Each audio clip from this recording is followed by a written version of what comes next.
बिस्मिल्लाहिर्रहमानिर्रहीम। अस्सलाम वालेकुम डियर स्टूडेंट्स। 10th क्लास के स्टूडेंट्स का आज पीबीए का फाइनल पेपर था फिज़िक्स का, और ये इस वक्त मेरे सामने इवनिंग का पीबीए का पेपर है। तो इंशाल्लाह इवनिंग का पेपर का सलूशन यहाँ पे देखेंगे वीडियो में। और इसमें अच्छी बात ये हुई कि मॉर्निंग वाला जो आपका पेपर था, ये वाला क्वेश्चन एज़ इट इज़ वहाँ से रिपीट हो गया यहाँ पर। तो अगर आप लोगों ने देखा हुआ था वो क्वेश्चन और उसका सोल्यूशन देखा था, ये आपके लिए बहुत आसान हो जाएगा। अच्छा जी, उसके बाद इसका क्वेश्चन एक दो मुख्तलिफ हैं। Is the motion simple pendulum harmonic motion? तो आप इसमें लिखेंगे yes, the motion of simple pendulum is harmonic. पूरा नहीं चले मैं लिख रहा। और रीज़न इसकी क्या है, क्यों है simple harmonic motion? Because the acceleration is directly proportional to the displacement from the mean position and it is directed towards the mean position। ये लिखना था आपने, ठीक है।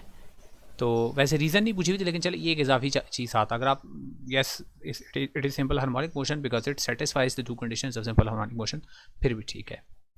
अच्छा, उसके बाद नेक्स्ट आगे उसी तरह क्वेश्चन है एज इट इज़, जो कि सुबह मॉर्निंग में आया था कि आपको length of the pendulum given है 2π√L/g में उसकी वैल्यू पुट करनी है, और वहाँ से आपने टाइम पीरियड की वैल्यू जो है वो कैलकुलेट करनी है। तो वही है ऑलमोस्ट। तो √0.45 को अगर मैं डिवाइड करूँ 0.45 डिवाइडेड बाय 9.8 चूँकि वो गिवन है, और फिर उसको मैं मल्टीप्लाई कर दूँ, जो आंसर आएगा मेरा उसको मैं मल्टीप्लाई कर दूँ 2π के साथ, तो मेरे पास आता है 1.34। तो यहाँ पे 1.34 आ रहा है, ये वाला 1.34। नीचे जो है वो 0.50 है, तो उसी तरह उसमें वैल्यूज़ पुट करेंगे। पॉइंट यानी लेंथ को हम इंक्रीज़ कर रहे हैं, ठीक है, और इंक्रीज़ करके देख रहे हैं कि टाइम पीरियड पे के ऊपर इफेक्ट पड़ रहा है या नहीं पड़ रहा। तो 1.41 यहाँ पर आ रहा है, तो टाइम पीरियड इंक्रीज़ हुआ, लेंथ इंक्रीज़ होने से। यहाँ पर एवरेज टाइम निकालना है, तो एवरेज टाइम उसी तरह दोनों को प्लस करके 2 पे डिवाइड करेंगे, 20.40, और उसमें प्लस करेंगे 20.36, और प्लस करके डिवाइड बाई 2 करेंगे, तो ये मेरे पास आता है 20.38।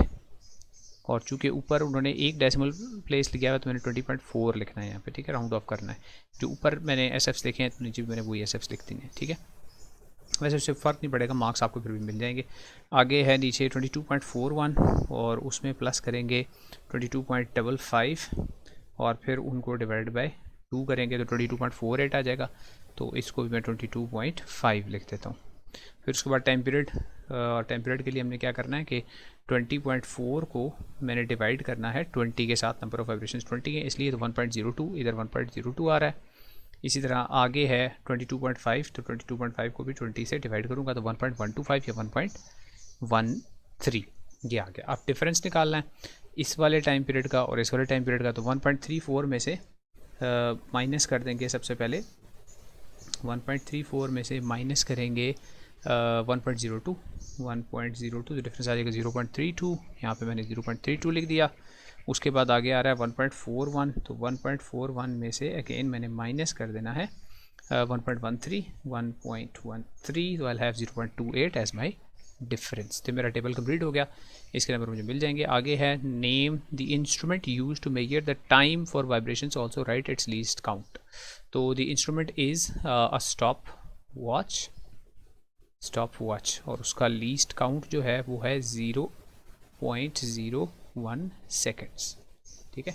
डेसिमल के बाद मुझे 2 डिजिट्स हैं, इसलिए पता चल रहा है कि उसका लीस्ट काउंट 0.01 सेकेंड्स है। अच्छा, consider the series combination of 2 resistors. तो वहाँ ओम्स लॉ आया था, यहाँ सीरीज कॉम्बिनेशन वाला आ गया।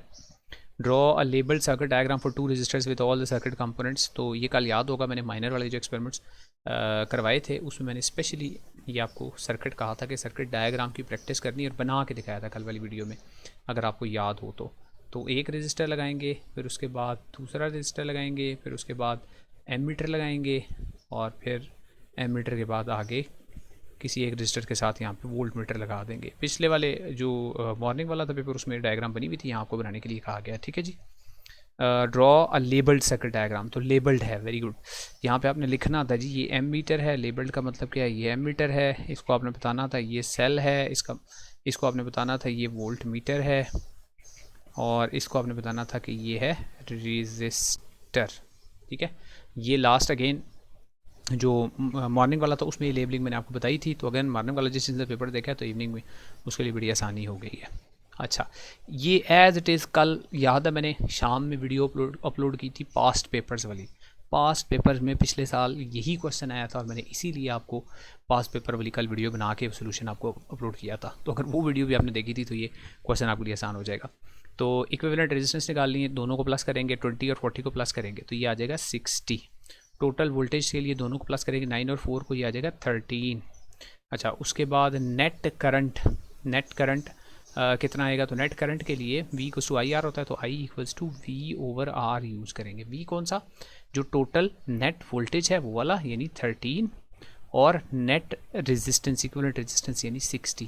तो 13 को 60 से डिवाइड कर देंगे, ठीक है जी। I equals to V over R करके 13 डिवाइड बाई 60 करेंगे तो ये मेरे पास आ रहा है 0.216। तो मैं इसको 0.22 लिख रहा हूँ, 0.22 नेट करंट आ गया, ठीक है। अगेन उसके बाद रेजिस्टेंस दोनों को प्लस करेंगे, 80 और 30 को, ये आ जाएगा 110। उसके बाद टोटल वोल्टेज तो V1 और V2 को प्लस करेंगे, तो 9 और 6 को प्लस किया तो 15 आ गया। मैं जल्दी में कर रहा होता हूँ, वो गलती हो जाए तो उसके लिए पहले ही पेश की माजरत। अच्छा, उसके बाद I equals to V over R, तो V है 15 और R है 110। तो आप 15 को डिवाइड करेंगे 110 से, और ये मैं मोबाइल के ऊपर कर रहा होता हूँ तो इसलिए इसमें गुंजाइश होती है गलती की। 0.136, तो इसको 0.14 लिखने लगा। उसके बाद नेक्स्ट है दोनों रेजिस्टेंसेस को प्लस करेंगे, R1 R2 110 और 70 को, तो 180 आ जाएगा, और 10 और 6 को प्लस करेंगे तो 16 आ जाएगा। और यहाँ पे आपने क्या करना है, 16 को डिवाइड कर देना है 180 से। 16 ओवर 180 गिव्स यू 0.088, तो मैं इसको 0.089 लिखने लगा। ये आपका कंप्लीट हो गया। फिर आगे पूछा जा रहा है what happens to the current flowing through R1 and R2 resistors if 2 more resistors are connected in series. इन सब में ये सबसे ट्रिकी समझ लिया क्वेश्चन था।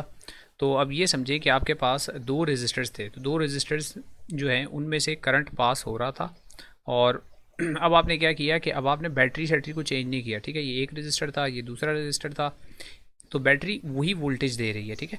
तो अब आप क्या करेंगे, आप दो और रेजिस्टर्स डिफरेंट, या एक और रेजिस्टर, इवन एक और रेजिस्टर यहाँ पे ऐड कर देते हैं। तो उससे क्या होता है, जो बैटरी से वोल्टेज आ रही है वो चेंज हो जाती है, ठीक है, अक्रॉस दिस रेजिस्टर। यहाँ पे भी चेंज हो जाएगी वोल्टेज, यहाँ पर भी वोल्टेज चेंज हो जाएगी, और यहाँ पर वोल्टेज जो है वो चेंज हो जाएगी, यानी V1 V2 V3 इन तीनों वोल्टेजेस का। लेकिन अगर आप सम करेंगे इन तीनों वोल्टेजेस का, तो वो बैटरी की वोल्टेज के बराबर आएगा, ठीक है। यानी आपकी जो टोटल नेट वोल्टेज है वो वही रहेगी, नेट वोल्टेज वही रहेगी, ठीक है। तो नेट वोल्टेज की वैल्यू चेंज नहीं हुई। अब करंट का फॉर्मूला क्या है, I equals to V over net resistance. अब नेट वोल्टेज यानी न्यूमरेटर वही रहा, लेकिन डिनोमिनेटर में टोटल रेजिस्टेंस अब 1 2 3 एक और होगी, तो डिनोमिनेटर की वैल्यू इसका मतलब है ज़्यादा हो जाएगी, डिनोमिनेटर की वैल्यू इंक्रीज हो जाएगी, टोटल रेजिस्टेंस इंक्रीज हो जाएगी। तो अब करंट और रेजिस्टेंस का इन्वर्स रिलेशनशिप है, तो अगर डिनोमिनेटर की रेजिस्टेंस इंक्रीज होगी तो करंट जो फ्लो कर रहा है नेट करंट वो डिक्रीज हो जाएगा। तो ये इसकी रीजनिंग है, ठीक है। So the current will decrease, ठीक है, करंट विल डिक्रीज, और उसकी रीज़न क्या बताएंगे, because total voltage stays the same but total resistance increases। ये रीज़न है, ठीक है। अच्छा जी, ये हो गया ये वाला आपका क्वेश्चन कंप्लीट। नेक्स्ट उसके बाद माइनर वाले हैं एक्सपेरिमेंट। अब उसमें क्रिटिकल एंगल वाला तो नहीं है, मतलब वो प्रिज्म से क्रिटिकल एंगल नहीं है, लेकिन क्रिटिकल एंगल वाला बहरहाल आ गया, मैंने आपको मॉर्निंग में बताया था। तो consider the experiment of total internal reflection where I is the angle of incidence and C is the critical angle. So which phenomenon of light waves will be observed when I is less than C and I is greater than C। तो जब angle of incidence less than critical angle होता है तो फिर क्या होता है, refraction and reflection दोनों होते हैं, ठीक है।